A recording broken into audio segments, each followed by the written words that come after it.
میری طرف سے آپ سب کو سلام۔ پچھلے پارٹ میں پہلے دیکھا تھا ہم نے خداوند کے دوسرے روپ کے بارے میں، اب ہم دیکھیں گے اس کے پہلے روپ کو۔ دنیا میں جتنے بھی ملک ہیں، ملک چھوٹا ہے بڑا ہے، امیر ہے غریب ہے، ترقی یافتہ ہے غیر ترقی یافتہ ہے، اس کا کسی مذہب سے تعلق کیوں نہیں، ہر ملک کے حکمران کی یہ خواہش ہوتی ہے کہ اس کا ملک اس کی حکومت میں ترقی کرے، عوام کی مشکلات میں کمی آئے، ان کی پریشانیوں میں کمی آئے، وہ ان کو زیادہ سے زیادہ ریلیف ملے، فائدہ پہنچے، اس کے لیے وہ بڑے بڑے منصوبے بناتے ہیں، بڑے بڑے منصوبے کمپلیٹ کرتے ہیں تاکہ عوام کی مشکلات میں کمی آئے، ان کی پریشانیوں میں کمی آئے۔ اسی طرح جیسا کہ ہمارے ملک پاکستان میں بھی انہوں نے بڑے بڑے منصوبے بنائے ہیں، جیسا کہ motorway, ring road, orange train, metro bus service, school, college, یونیورسٹیاں، ڈیم وغیرہ، ہسپتال، تاکہ عوام کو زیادہ سے زیادہ فائدہ پہنچے، ان کی مشکلات میں کمی آئے، ان کی پریشانیوں میں کمی آئے اور ملک ترقی کرے۔ اور پھر جب ملک ترقی کرتا ہے یا عوام کو زیادہ سے زیادہ ریلیف ملتی ہے، فائدہ پہنچتا ہے، تو پھر ہر حکمران کی خواہش ہوتی ہے کہ جب وہ ان کے کاموں سے لوگ ان کی تعریف کریں، اور پھر وہ اکثر اپنے ان کاموں کا اپنے جلسوں میں یا ٹیلی ویژن پر یا اور جب کبھی انہیں کچھ بات کرنے کا موقع ملتا ہے اکثر ذکر کرتے ہیں۔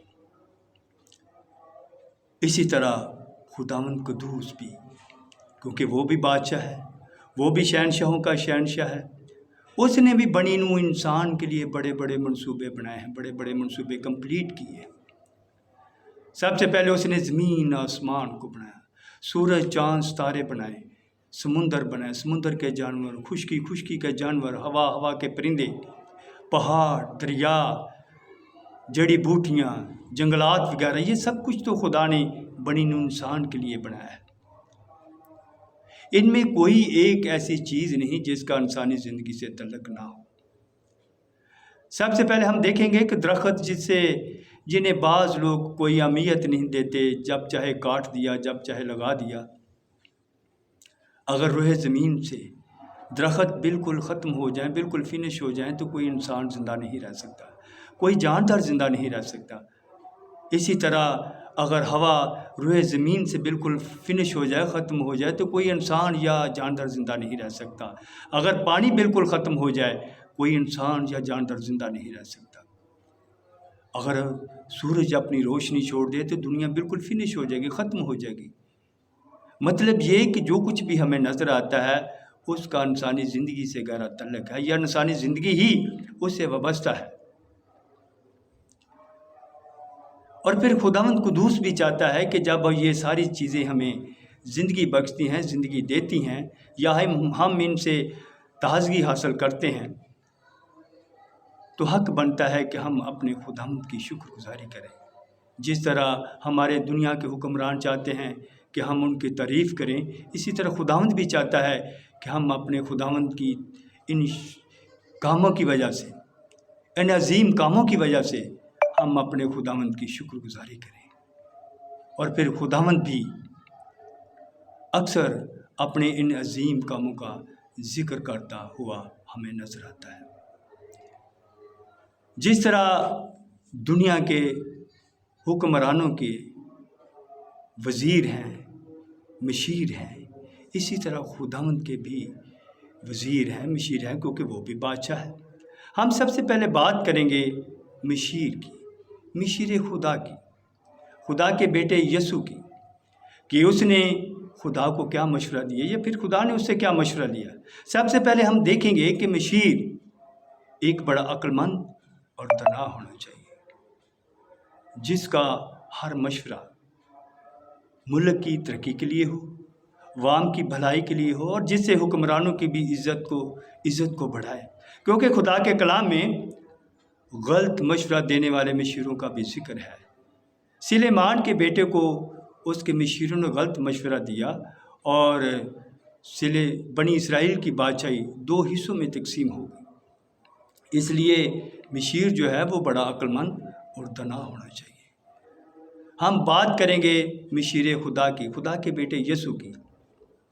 دور جدید میں بڑے بڑے منصوبے کمپلیٹ ہوتے ہیں، بڑے بڑے منصوبے بنائے جاتے ہیں، بڑی بڑی بلڈنگیں بنتی ہیں جنہیں انسان دیکھ کر دنگ رہ جاتا ہے، انسانی عقل دنگ رہ جاتی ہے۔ فرض کرو ایک 50 منزل کی بلڈنگ بنتی ہے، سب سے پہلے ان کا پلان کیا جاتا ہے اور اس کے بعد ڈرائنگ بنائی جاتی ہے، نقشہ بنایا جاتا ہے، پھر اس کو عملی جامہ بنایا جاتا ہے۔ پلان فرض کرو ایک 50 منزلہ بلڈنگ ہے، سب سے پہلے دیکھا جائے گا کہ یہ بلڈنگ کس جگہ پر ہونی چاہیے، اس کے لیے کون سی جگہ مفید ہے، کون سی جگہ موزوں ہے، اور پھر اس کے لیے اس کی کتنی بنیاد جو ہے وہ کتنی گہری ہونی چاہیے، بیسمنٹ کتنے ہونے چاہیے، کتنے گہرے ہونے چاہیے۔ ہر منزل کی 50 منزلہ بلڈنگ ہے تو اس کے ہر منزل کی ہائٹ کتنی ہونی چاہیے، اور پھر اس بلڈنگ میں کتنے فلیٹ ہوں گے ہر منزل پر، ہر کمرے کا سائز کیا ہوگا، وغیرہ وغیرہ۔ ایک سب سے پہلے اس کا پلان کیا جاتا ہے، نقشہ بنایا جاتا ہے، پھر اس کا نقشہ بنایا جاتا ہے، پہلے پلاننگ کی جاتی ہے، پھر نقشہ بنایا جاتا ہے، ڈرائنگ بنائی جاتی ہے۔ جب پلان کیا جاتا ہے کئی دفعہ تبدیلیاں ہو سکتی ہیں، ڈرائنگ بناتے وقت بھی اس میں کئی رد و بدل کیے جا سکتے ہیں، اور پھر اس کو عملی جامہ بنایا جاتا ہے۔ اسی طرح خداوند قدوس نے بھی سب سے پہلے جو اتنے بڑے بڑے منصوبے بنائے ہیں، سب سے پہلے اس کی پلاننگ کی گئی، پلان کیا گیا کہ فرض کرو آسمان کی کتنی ہائٹ ہوگی، سورج کا زمین سے کتنا فاصلہ ہوگا، سورج چاند ستاروں کا درمیانی فاصلہ کتنا ہوگا، سمندر کی لمبائی چوڑائی گہرائی کتنی ہوگی، اس میں جانور کیسے ہوں گے اور خشکی کے جانور کیسے ہوں گے، ہوا کے جانور پرندے کیسے ہوں گے، پہاڑ کہاں کہاں پر ہوگا، اس کی ہائٹ کتنی ہوگی، جنگلات کہاں ہوں گے، یہ سب سے پہلے خداوند نے پلان کیا ہوگا، اور پھر اس کے بعد ایک ڈرائنگ بنائی ہوگی، اور پھر اس کے بعد عملی جامہ بنایا ہوگا، کیونکہ خدا نے انسان کو اپنی شبیہ پر بنایا ہے، اور بہت سارے کام آج بھی ہم اسی طرح ان کو ریپیٹ کر رہے ہیں، دہرا رہے ہیں۔ جب خدا نے پلان کیا، ڈرائنگ بنائی گئی، اس وقت خدا کے بیٹے نے، مشیر خدا نے ایک مشیر کا کام کیا۔ جب باہمی مشاورت سے پلان کمپلیٹ ہوا، پھر اس کے بعد باہمی مشاورت سے ڈرائنگ بن گئی، نقشہ بن گیا، پھر اس کو عملی جامہ بنانے کی باری آ گئی۔ میں آپ کو ایک مثال دینا چاہتا ہوں، مجھے امید ہے، میرا ایمان ہے کہ آپ اس مثال کے وسیلہ سے ان بڑی بھید کی بات کو آسانی سے سمجھ جائیں گے۔ ایک باپ اپنے بیٹے سے کہتا ہے کہ بیٹا، ہمارے گھر میں ایک تصویر ہے، تصویر بڑی قیمتی ہے، بڑی نایاب ہے، میں چاہتا ہوں کہ ہم اسے، ایسے پڑی تصویر جو ہے وہ خراب ہو رہی ہے، اس پر مٹی پڑی ہے، میں چاہتا ہوں کہ ہم اسے ڈرائنگ روم میں لگا دیں، مہمانوں کے کمرے میں لگا دیں، تاکہ کمرے کی خوبصورتی میں بھی اضافہ ہو جائے گا، اور پھر تصویر بھی وہ محفوظ ہو جائے گی۔ بیٹا کہتا ہاں باپ، آپ نے بالکل درست فرمایا ہے، تصویر واقعی بڑی قیمتی ہے، بڑی نایاب ہے، اگر ہم اسے ڈرائنگ روم میں لگا دیں تو یقیناً وہ کمرے کی خوبصورتی میں اضافہ ہو جائے گا، اور تصویر بھی ہماری محفوظ ہو جائے گی۔ وہ بیٹا اس تصویر کو اچھے طریقے سے وہ صاف کرتا ہے، اس کی تمام مٹی جو اس کے اوپر پڑی ہے، گرد و غبار جو اس کے اوپر پڑا ہے، اسے اچھے طریقے سے صاف کرتا ہے، اور اچھے طریقے سے صاف کر وہ اس کمرے میں جہاں وہ تصویر لگانی ہے، یعنی کہ ڈرائنگ روم میں، وہ لے آتا ہے۔ باپ پہلے ہی وہاں موجود ہے، اور وہ آ کر باپ سے پوچھتا ہے کہ باپ دیکھو، وہ تصویر میں نے لے آیا، اس کو اچھی طریقے سے صاف کیا ہے، اس کی تمام مٹی جو اس کے اوپر پڑی تھی وہ میں نے صاف کی ہے۔ اب بتائیں اس تصویر کو کون سی دیوار پر لگائیں؟ باپ کہتا ہے کہ بیٹا میں چاہتا ہوں کہ جو دروازے کے سامنے والی دیوار ہے اس پر اس تصویر کو لگائیں، تاکہ ہر آنے والے شخص کی سب سے پہلے اس تصویر پر نظر پڑے۔ بیٹا کہتا ہے کہ ہاں باپ، آپ نے بالکل درست فرمایا ہے، یہ تصویر میں اس دیوار پر لگا دیتے ہیں۔ وہ بیٹا اس تصویر کو لے جا کر سامنے دیوار پر وہ کھڑا ہو جاتا ہے، اور پھر باپ سے پوچھتا ہے کہ باپ اس تصویر کو کتنی ہائٹ پر لگائیں، کتنی اونچائی پر لگائیں؟ باپ کہتا ہے کہ بیٹا کیونکہ تصویر بڑی ہے، میں چاہتا ہوں کہ اس تصویر کو 6 فٹ کی ہائٹ پہ لگا دیں تاکہ یہ نمایاں نظر آئے۔ بیٹا کہتا ہے باپ ٹھیک ہے، آپ نے بالکل درست فرمایا۔ اب بیٹا کے پاس سارا سامان جس کے ساتھ اس نے تصویر لگانی اس کے پاس موجود ہے، اور وہ تصویر کو جتنی باپ نے فرمایا اس ہائٹ پہ لگا دیتا ہے۔ جب وہ تصویر کو لگا دیتا ہے پھر وہ باپ سے پوچھتا ہے کہ باپ دیکھیں، آپ نے تصویر جتنی ہائٹ پہ کہا تھا میں نے اس ہائٹ پہ اس تصویر کو لگا دیا ہے، اب بتائیں یہ کیسی لگ رہی ہے؟ باپ اس تصویر کو ہر زاویے سے دیکھتا ہے، اوپر سے دیکھتا ہے، نیچے سے دیکھتا ہے، دائیں سائڈ سے، بائیں سائڈ سے، اور پھر باپ سے بیٹے سے کہتا ہے کہ بیٹا یہ دائیں سائڈ سے تھوڑی سی ڈاؤن ہے، تھوڑی سی نیچے ہے، پلیز آپ اسے تھوڑا سا اوپر کر دیں تاکہ یہ تصویر، یہ کوئی آنے والا شخص اس میں کوئی نقص نہ نکال سکے، اس کا لیول برابر ہو جائے۔ بیٹا کہتا ہے کہ ہاں باپ، آپ نے جس طرح آپ نے فرمایا ہے میں اسی طرح کرتا ہوں۔ وہ تصویر کو جتنی باپ نے فرمایا ہے اس تصویر کو اتنا اوپر کر دیتا ہے۔ جب وہ تصویر کو اتنی اوپر کر دیتا ہے پھر وہ باپ سے پوچھتا ہے کہ باپ آپ بتائیں اب یہ کیسی لگ رہی ہے؟ اب باپ پھر اس تصویر کو اسی حساب سے دیکھتا ہے، اوپر سے دیکھتا ہے، ہر زاویے سے دیکھتا ہے، اوپر سے، نیچے سے، دائیں سائڈ سے، بائیں سائڈ سے، اور پھر وہ بیٹے سے کہتا ہے کہ ہاں بیٹا اب ٹھیک ہے، اب اس میں کوئی نقص نہیں نکال سکے گا، کیونکہ پہلے لیول ٹھیک نہیں تھا، اب لیول اس کا برابر ہو گیا، اب اس میں کوئی نقص نہیں نکالے گا، بالکل ٹھیک ہے، ہاں ٹھیک ہے، اچھا ہے۔ اسی طرح خداوند قدوس نے جب کائنات کو بنایا، پہلے دن کے کام کو جس طرح باپ نے فرمایا، باپ بیٹے نے اسی طرح اس کام کو کیا جس طرح باپ نے فرمایا، اور جب پہلے دن کا کام اس نے کمپلیٹ کیا، اور پھر وہ باپ سے پوچھتا ہے کہ باپ دیکھیں جس طرح آپ نے فرمایا تھا میں نے اس کام کو اسی طرح کمپلیٹ کیا ہے، اب دیکھیں یہ کیسا لگ رہا ہے۔ باپ نے پہلے دن کے کام کو ہر زاویے سے دیکھا، پھر کہا ہاں ٹھیک ہے، اچھا ہے۔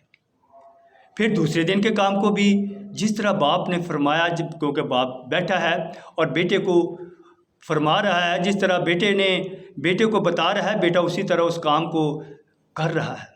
جب دوسرے دن کے کام کو کمپلیٹ کیا، بیٹے نے پھر کہا باپ جس طرح آپ نے کام کا مجھے کہا تھا میں دوسرے دن کا کام بھی کمپلیٹ کر دیا ہے، اب دیکھیں کیسا لگ رہا ہے۔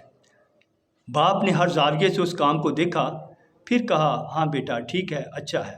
پھر تیسرے دن کو کام کو بھی اسی طرح اس نے کیا، اور بیٹے نے کہا باپ اب بتائیں کیسا لگ رہا ہے؟ باپ نے کہا ٹھیک ہے بیٹا، اچھا ہے۔ پھر چوتھے دن کے کام کو بھی، پھر پانچویں دن کے کام کو بھی اسی طرح بیٹے نے فرمایا، بیٹے نے کہا کہ ہاں باپ اب دیکھیں کیسا لگ رہا ہے۔ باپ جس طرح وہ بتا رہا ہے بیٹا اسی طرح اس کام کو کر رہا ہے۔ جب پانچویں دن کے کام کو بھی بیٹے نے کر لیا تو پھر باپ سے پوچھا کہ اب باپ اب دیکھیں یہ کیسا لگ رہا ہے؟ باپ نے کہا ہاں بیٹا ٹھیک ہے۔ جب ہر زاویے سے اسے چیک کر لیا تو کہا ٹھیک ہے، ہاں اچھا ہے۔ پھر چھٹے دن کے کام کو کیا، جب چھٹے دن کے کام کو کمپلیٹ کر لیا تو بیٹے نے پھر پوچھا کہ باپ اب یہ کیسا لگ رہا ہے؟ باپ نے جب چھٹے دن کے کام کو دیکھا اور پھر اس کو پہلے دن کے کام کے ساتھ چھٹے دن کے کام کو جب ملایا تو کہا بہت اچھا ہے، بہت اچھا ہے۔ اس لیے کہ جو ہم نے پلاننگ کرتے وقت سوچا تھا یا ڈرائنگ بناتے وقت سوچا تھا یہ اس سے کہیں زیادہ اچھا ہو گیا، بہت اچھا ہو گیا، کیونکہ جب کام کمپلیٹ ہو گیا اس کی ہر چیز نمایاں نظر آنے لگی. جو انہوں نے ڈرائنگ بنائی تھی، جو انہوں نے پلان کیا تھا، وہ بالکل جب کمپلیٹ ہو گیا تو وہ کہنے لگے کہ اب بہت اچھا ہو گیا، کیونکہ جب ہم نے ٹکڑوں میں دیکھا تو وہ اچھا تھا. اب جب وہ سارا کمپلیٹ ہو گیا تو کہا بہت اچھا ہے. اس طرح خداوند کے بیٹے نے خدا کے ساتھ مل کر کائنات کو کمپلیٹ کیا. جب اس کی ڈرائنگ بنائی گئی، جب اس کا پلاننگ کی گئی، تو اس وقت خدا کے بیٹے ہمارے خداوند نے یعنی کہ یسوع مسیح نے ایک مشیر کا کام کیا. اور جب اس کو عملی جامہ پہنایا گیا، اس وقت اس نے ایک معمار کا کام کیا. اور خدا باپ نے ایک انجینئر کا کام کیا. خداوند کی سوچ تھی، خداوند کا خیال تھا، اور بیٹے نے اسے عملی جامہ پہنایا. اسی طرح جب خدا نے آدم اور حوا سے وعدہ کیا کہ میں تجھے کس طرح بچاؤں گا، اس کا ایک خیال تھا، اس کی ایک سوچ تھی، اور بیٹے نے صلیب پر دنیا میں آ کر صلیب پر جان دے کر اسے عملی جامہ پہنایا. یہاں ایک خدا کے بیٹے یسوع نے ایک مشیر کا کام کیا. کائنات بناتے وقت جب اس کی پلاننگ کی گئی، جب اس کی ڈرائنگ بنائی گئی، اس وقت اس نے مشیر کا کام کیا. اور جب اسے عملی جامہ پہنایا گیا، اس وقت اس نے ایک معمار کا کام کیا، اور باپ نے ایک انجینئر کا کام کیا. یہ ہے اس کا پہلا روح. اگر اس کلام کے وسیلہ سے خداوند آپ کو برکت دیتا ہے، برکت دی ہے، تو آپ کا حق بنتا ہے کہ آپ دوسروں کو بھی اسے لائک کریں، اور اپنے دوستوں کو عزیز و اقارب کو بھی انہیں سننے کا کہیں، تاکہ وہ بھی اس کلام کے وسیلہ سے برکت پائیں. خداوند آپ کو برکت دے. آمین.